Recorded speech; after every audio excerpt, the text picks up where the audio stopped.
Assalamu Walaikum. Hello friends, how are you? Welcome back to my another video.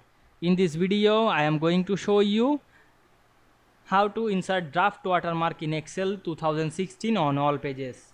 Let's get started. At first, you have to open your Excel workbook. Now we go to the insert menu. Select the header and footer option. Now we can see here the header dialog box. Now I am write draft.